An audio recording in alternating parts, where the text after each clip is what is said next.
सो बच्चों, in the last class हम लोगों ने साइबर सिक्योरिटी स्टार्ट किया था। साइबर सिक्योरिटी में हमने तीन तरह की सिक्योरिटी पर डिस्कस किए थे, अटैक्स की डिस्कस किए थे। Brute force attack, data interception और डीडोस शामिल हैं। तो आज हम इसे कंटिन्यू करेंगे और हम आज जो पहला टॉपिक डिस्कस करने वाले हैं वो है हैकिंग। बच्चों, I am very sure that all of you are really well aware of what hacking is and hacking क्या होती है, किस तरह से काम करती है, हैकिंग किसको कहते हैं। लेकिन हम फ्रॉम द स्क्रैच हैकिंग को लेके चलने वाले हैं। तो हेडिंग डालते हैं हम लोग हैकिंग की।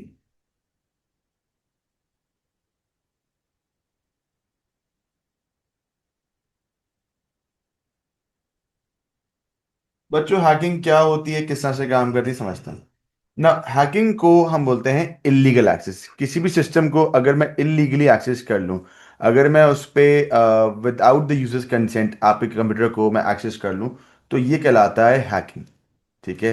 हैकिंग क्या है बच्चों, कि मैं आपके कंप्यूटर को without your permission, without your consent अगर एक्सेस कर लूं, तो दैट इज कॉल्ड हैकिंग। ठीक है। अब वो जो तरीका होगा वो मैटर करता है, ठीक है, वो इलीगल होता है। अब इसको एक बार यूं समझो बच्चों कि let's suppose that this is a computer. ठीक है। ये एक कंप्यूटर आ गया। और अगर ये कंप्यूटर किसी भी नेटवर्क, इंटरनेट या सर्वर से कनेक्टेड है, तो this, let's make this a network और सर्वर और इंटरनेट, कुछ भी। If the computer is connected to this network or any network in that matter, that computer is vulnerable to threats. ये बात हम ऑलरेडी डिस्कस कर चुके हैं। अगर वो कंप्यूटर किसी भी नेटवर्क से कनेक्टेड है तो वो थ्रेट से वनरेबल है। अब समझने की बात यहां पर है कि लेट अस अज्यूम कि एक कंप्यूटर जो कंप्लीटली आइसोलेटेड है, जो किसी भी नेटवर्क से कनेक्टेड नहीं है, तो उसके ऊपर नेटवर्क वाया यानी कि साइबर थ्रेट्स के कोई चांसेस नहीं आते। क्योंकि भाई अगर मैं नेटवर्क से कनेक्टेड ही नहीं हूं तो आप मुझे कनेक्ट कैसे करोगे। बात समझ आ रही है एक सिंपल अंडरस्टैंडिंग से। ठीक है। तो पहली बात तो समझ आती है कि भाई आपको, आप टू कनेक्ट और to get threaten you must be part of a network. मगर उसके बिना कमरे चलेगा भी नहीं, ऑब्वियस सी बात है। तो अगेन, तो हमें समझना है कि ये काम कैसे करता है। ठीक है। तो हैकिंग को समझते हुए प्रॉपरली इसको लिखते हैं कि हैकिंग क्या है बच्चों, इलीगल एक्सेस है किसी भी कंप्यूटर का। ठीक है। और वो इलीगल होने के साथ साथ यूजर की परमिशन के बिना होना चाहिए। तो it is an act of gaining access to a user's computer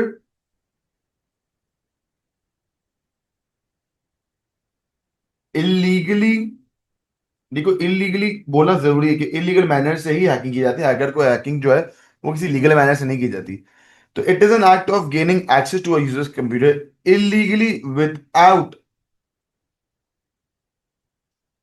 the user's knowledge। User के नॉलेज के बिना आप अगर उसके कंप्यूटर को एक्सेस कर रहे हो, तो दिस इज कॉल्ड हैकिंग। बच्चों, हैकिंग इन्वॉल्व्स, हैकिंग में क्या क्या इन्वॉल्व होता है, असल बात यह है। सबसे पहली चीज जो हैकिंग में इन्वॉल्व की जाती है, जो कि सबसे बड़ा मसला है, that is the identity theft. क्या है बच्चों? Identity theft. What is the meaning of identity theft? इसको समझते हैं बच्चों। आइडेंटिटी किसको बोलते हैं? अगर लेट सपोज मेरे पास यहाँ पे एक स्टूडेंट है अबू बकर। ठीक है।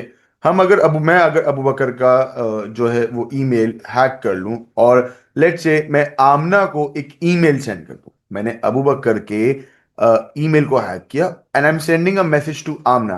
अब आमना क्या समझेगी, वो ईमेल किसने भेजा है, मैंने या अबू बकर ने? अगेन, मैंने अबू बकर के ईमेल को हैक किया। ठीक है। और आमना को अबू बकर के ईमेल से मैसेज किया। ठीक है।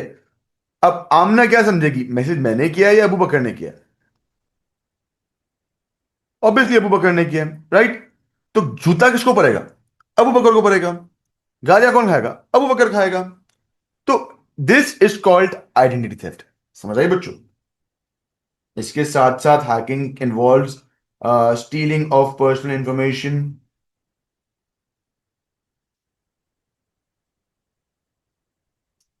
आपकी पर्सनल इंफॉर्मेशन को चुरा लिया जा सकता है। सही, that is also a problem. Bank details को एक्सेस किया जा सकता है, प्राइवेट एंड कॉन्फिडेंशियल डेटा को सील किया जा सकता है। ठीक है।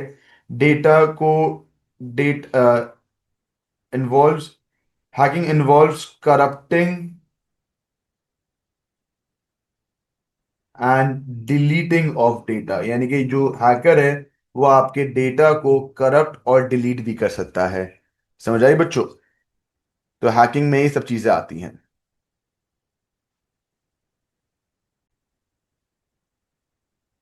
ओके। अब आता है टाइप्स ऑफ हैकिंग। अब बात करते हैं टाइप्स ऑफ हैकिंग की। तो बच्चों there are two major types of hacking. Heading डालते हैं पहले टाइप्स ऑफ हैकिंग की।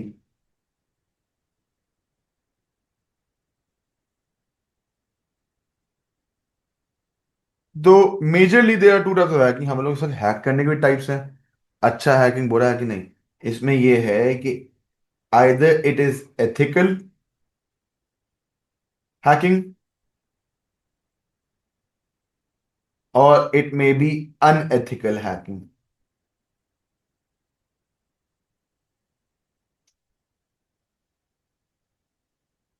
Now, to understand ethical and unethical, ethics means ethic का मतलब होता है तमीज, तहजीब, rights.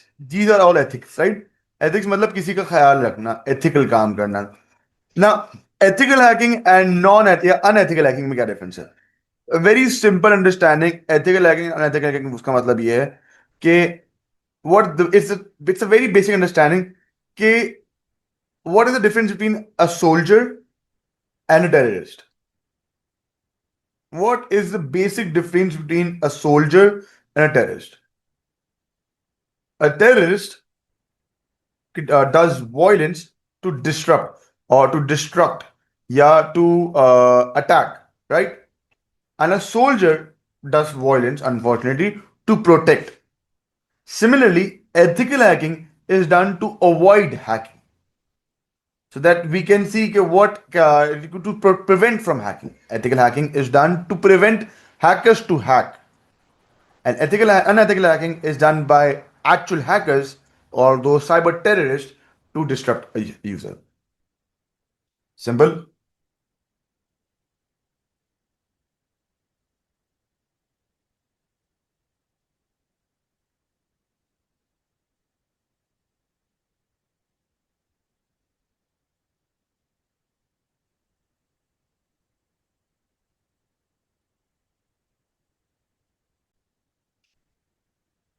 Now let us discuss about malwares.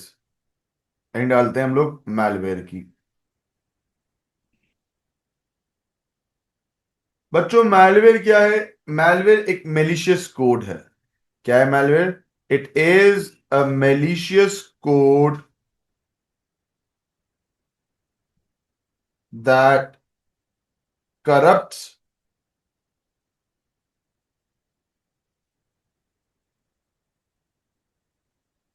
and delete files. Malware is malicious code. बच्चों मेलिशियस का मतलब क्या होता है? What is the meaning of malicious? Malicious मतलब खराब, गलीज, गंदा, प्रॉब्लमैटिक। सही है। तो it is a malicious code that corrupts and delete files. वो फाइल्स को करप्ट भी करेगा और डिलीट भी करेगा। Now we have a few different types of malware. सबसे पहला वाला जो हमारे पास है that is a virus.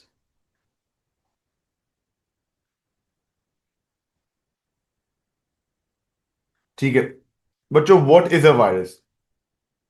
Virus is a program. Obviously, it's a program. It's a man-made program, obviously. It is a program that replicates itself. क्या करता है बच्चों? ये अपने आप को रेप्लिकेट करता है। रेप्लिकेट्स का मतलब क्या हुआ? अपने आप को ये अपनी क्वांटिटी इंक्रीज करता है। एक, एक से दो, दो से चार, चार से आठ, आठ से सोलह, इस तरह से अपने आप को क्वांटिटी इंक्रीज करता है। It is a program that replicates itself with the sole purpose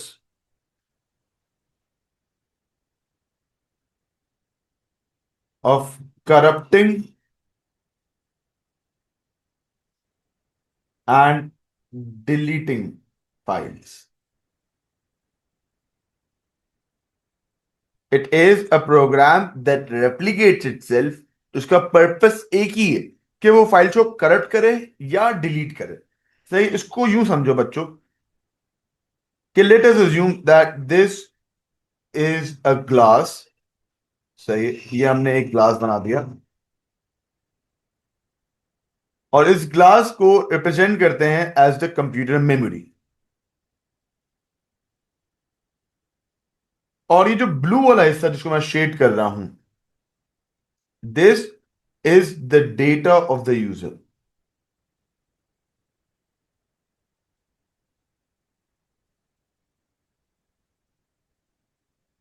और अब जो रेड डॉट बना रहा हूं ना, this is a virus.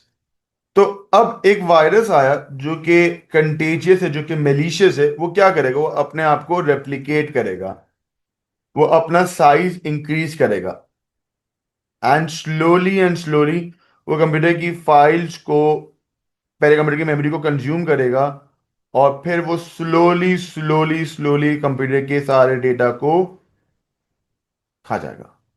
And then you will be only, there will be nothing left for you. सारा डेटा क्या हो चुका होगा? करप्ट हो चुका होगा या डिलीट हो चुका होगा, जो कि आपके लिए कुछ भी नहीं बचेगा।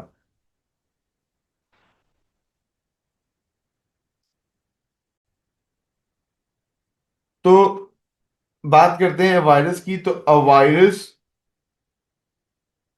Can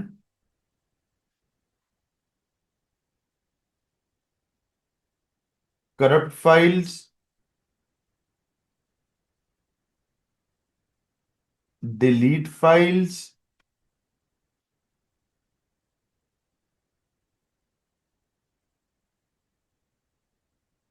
make the computer unresponsive।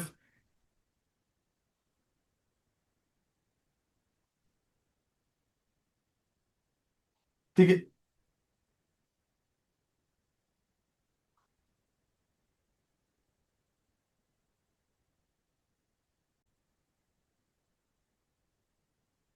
तो लेट अस नाउ डिस्कस, हमने वायरस डिस्कस किया, अब हम बात करते हैं about a worm. A worm is also a type of a virus. So a worm is a stand alone virus. क्या है ये? एक स्टैंड अलोन वायरस। बच्चों, स्टैंड अलोन का मतलब क्या है? स्टैंड अलोन मतलब ये अपने आप को क्या स्प्रेड आउट नहीं करता है या क्या है? अकेला है, लोन वुल्फ है। तो it is a stand alone virus that deletes and corrupts files. It does not need an active host। भाई, worm is just like a virus, ठीक है, बट इसको एक्टिव होस्ट की जरूरत नहीं। अब what is the meaning of active host? Active host का मतलब ये है कि जिस फाइल से वो वायरस आया है, अगर मैं वो फाइल रिमूव करता हूं तो वायरस रिमूव होने के चांसेस होते हैं। लेकिन जिस फाइल से वॉर्म आया, अगर मैं वो फाइल रिमूव कर दूं तो तब भी वॉर्म हटने के चांसेस नहीं होते। आपको वॉर्म को रिमूव करना होता है फ्रॉम द इंटायर कंप्यूटर। समझ आई बच्चों? यस।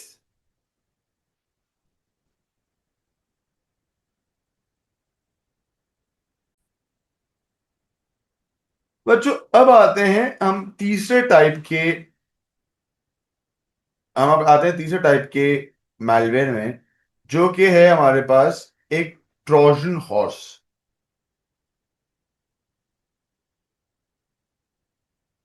बच्चों, how many of you know the story of a Trojan horse?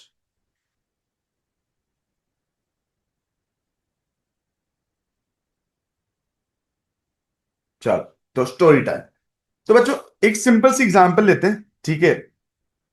आज के दौर में, as of right now today, who are the two super powers as countries? Who are the two super powers of the countries? एक आपके पास है USA, और एक आपके पास है आज के दौर पे चाइना। तो इट इज इट वुड, अगर आज के दौर में अगर ट्रोजन हॉर्स की कहानी होती तो it would it would have been a war between USA versus China. तो it's would be USA v China. In that, in those earlier days, this is before Christ, before, or probably I'm not exactly sure with the dates, मैं historian नहीं हूँ, लेकिन मुझे इतना शायद याद है कि वो before Christ की कहानी। देखो, तो history is divided is in before Christ and after death of Jesus Christ. तो before Christ BC, before his birth, and after Jesus Christ. So history is always divided into, तो BC की कहानी है जिसमें USA is a bully of this world. That time it was the Greeks. Greeks were the bullies of that world. Those were USA and China. Sweet, जो कि है नहीं वैसे एक्चुअली, लेकिन स्वीट था, कोई किसी पर अटैक किया था, those were Troy. So this was basically Greek versus Troy. You probably have watched the movie Troy. वो, to understand the story, to understand the concept of the story, yes, that movies were accurate, but actually नहीं, तो उसको उतना regard मत लेना।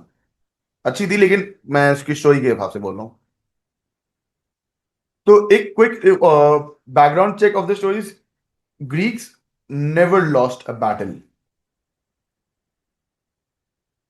They've never lost a war.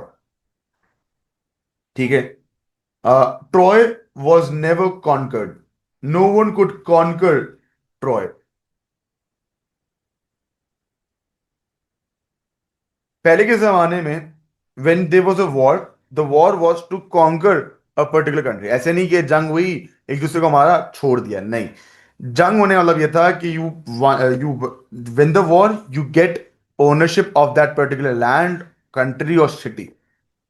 In that case, उस वक्त Greeks जो है, they would take over continent, countries and continents. They wouldn't leave anyone. सही है। और Troy on the other hand was also a very big city which was undefeated. No one could conquer Troy. तो Greeks were very strong warriors। तो यूं समझो कि Greek attack बहुत strong था और ट्रॉय का डिफेंस। अब ये क्यों उनका डिफेंस स्ट्रांग था, पहले इसको समझते हैं बच्चों। समझने की बात यह है कि पुराने जमाने में जो जंगें होती थी ना, वो बेयर फाइट, बेयर हैंड्स होती थी, यानी कि they never used high tech weapons. The only weapon they had were swords, spears, bows and arrows and catapults. And for vehicles they had horse carriages, elephants and all that. तो वो majority जो थी ना, वो brute force attack होते थे, Wars होती थी। आज की कोल्ड वॉर, मॉडर्न वॉरफेयर नहीं है, वो प्योर ब्रूटल, मतलब hand to hand combat wars होती थी। तो पुराने जमाने में वो प्लेन्स वेन्स तो थे नहीं, तो they use to travel by road और बाय शिप, बाय लैंड और बाय शिप। अब by land I don't mean, समझ लो, अभी समझो कि जो ट्रॉय है ना, उस पे लोग अटैक करने गए। तो ट्रॉय का जो बैकग्राउंड है ना, यानी ट्रॉय के जो पीछे का जो एरिया है ना, वो सारा माउंटेनियस एरिया था। And you can not travel like your army through mountains, impossible था। ठीक है। तो यूं समझो कि ट्रॉय के पीछे, back of Troy were mountains, so no one could attack Troy from the back. और ट्रॉय ने क्या किया था, ट्रॉय ने अपनी जो सिटी है ना, उसके चारों तरफ जो है वो एक बहुत बड़ी ऊंची दीवार खड़ी कर दी है, ह्यूज वॉल। द अब कुछ ऐसी 10-15 फीट की वॉल नहीं, 100-200 फीट हाई वॉल। इतनी बड़ी कि इट वॉज इनपेनेट्रेबल, कोई भी उसको पेनिट्रेट नहीं कर सकता था। ठीक है। अब ट्रॉय का बेस्ट पार्ट क्या था, ट्रॉय के आगे समंदर है। दे हैड ओशंस, पूरा समंदर, पानी ही पानी, द ओशन एंड द सी। ठीक है।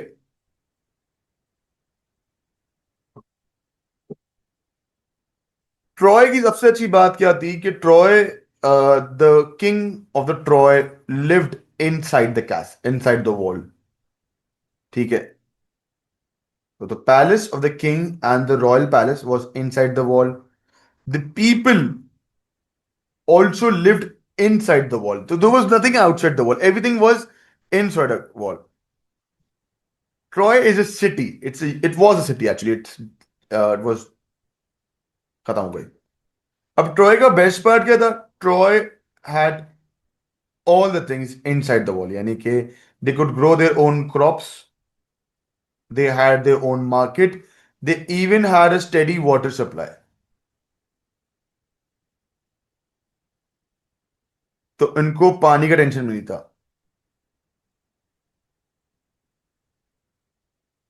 तो ट्रॉय का तो किसी चीज का मसला ही नहीं था, ठीक है।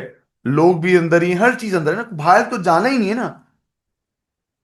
When the Greek army came, for some reason they had a war. When the Greek army came, it was a huge army. अच्छा, पहले की आर्मी ना 100 200 300 लोगों की नहीं होती थी। It would have at least a minimum 100 200,000 men in that army. और पहले की जो जंगे हैं ना, the wars of the previous times, they used to last years. 100 200 100 तो नहीं, एटलीस्ट 3 3 4 4 5 5 साल चलती थी। The Greek army was huge and very fierce and very powerful. यार एक आर्मी कभी जिंदगी में हारी नहीं थी, वो कितनी पावरफुल होगी यार, सोचो। आज का यूएस वर्सेस आज का China. Again when it comes to brute force, US army is stronger. No doubt China was has might have the equipment and everything, but brute force के हिसाब से यूएस की आर्मी स्ट्रॉन्गर है, no doubt about that. ठीक है। तो अब हुआ ये कि भाई, when it come to a straight confrontation ना, ग्रीक को तो अपने घर में, वो सिंपल वाली बात कि they were in their confined area, right.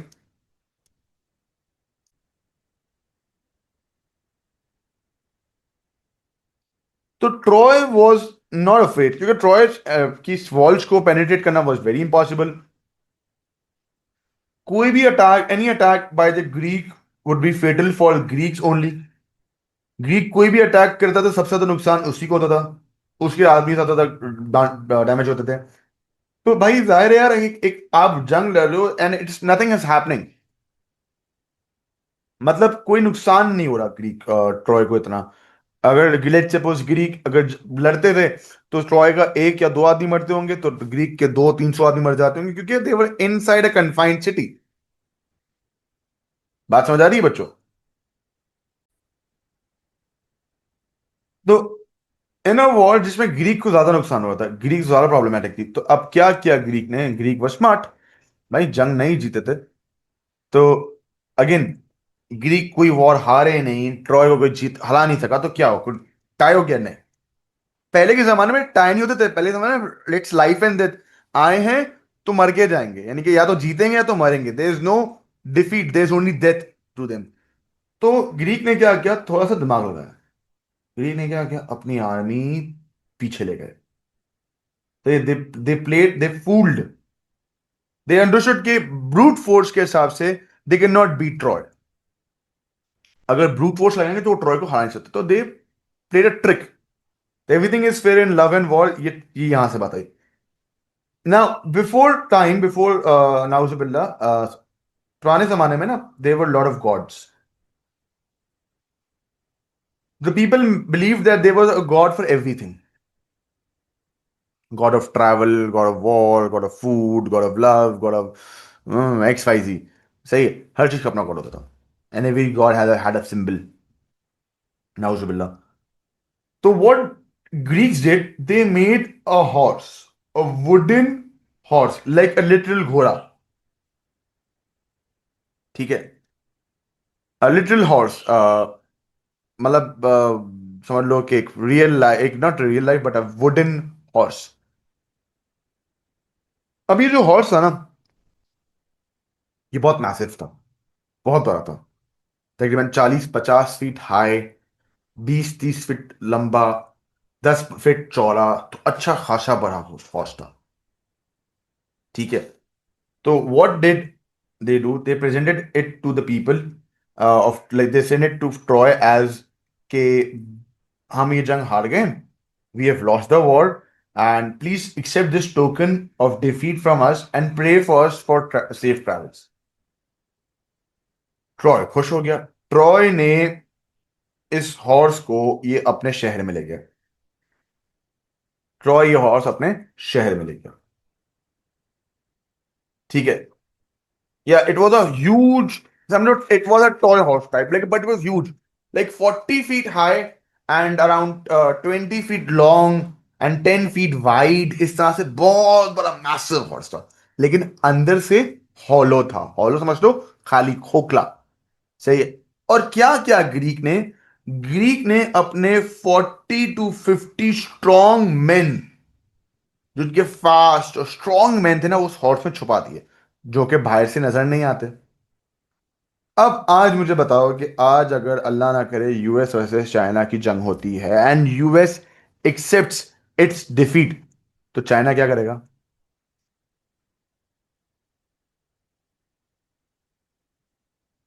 China क्या करेगा बच्चों? China would party. China would be party. अब पुराने जमाने में पार्टी होती थी। They got drunk, they got wasted, and पूरी रात पार्टी करने के बाद आपका क्या हाल होगा? टॉलरेंस। तो हुआ ये कि ये जो 40-50 आदमी थे ना, ये बाहर निकले और जितने भी गेट्स थे ट्रॉय के, उन सारे गेट्स को तोड़ दिया। और ट्रॉय की पूरी आर्मी अंदर आई और पूरे ट्रॉय को रातों रात बर्बाद कर दिया। दे burn the entire city down in just a matter of hours in the night. बताइए। तो ट्रोजन हॉर्स का कॉन्सेप्ट ये निकला कि ट्रोजन हॉर्स क्या था? It was a disguise. It was death in disguise. आपको एक कहानी सुनाना इसलिए जरूरी थी ताकि आप रिलेट कर सको। समझ आई? तो let us write about Trojan horse. It is a type of a virus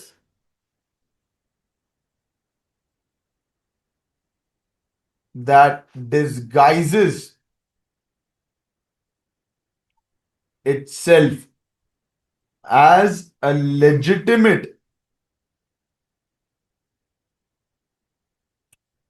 program or software. It is difficult to detect. It is difficult to remove even using an antivirus.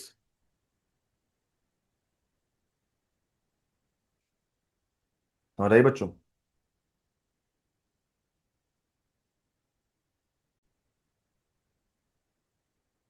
चलो, अब हम बात करते हैं बच्चों about adware.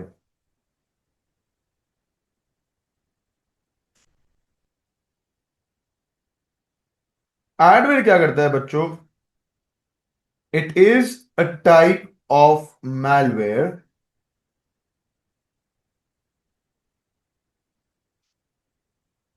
that sends irrelevant and inappropriate advertisements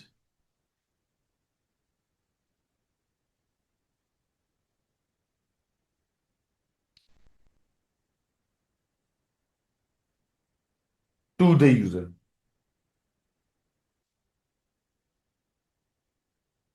They do not corrupt or delete files. Adware जो है वो फाइल्स को करप्ट और डिलीट नहीं करता।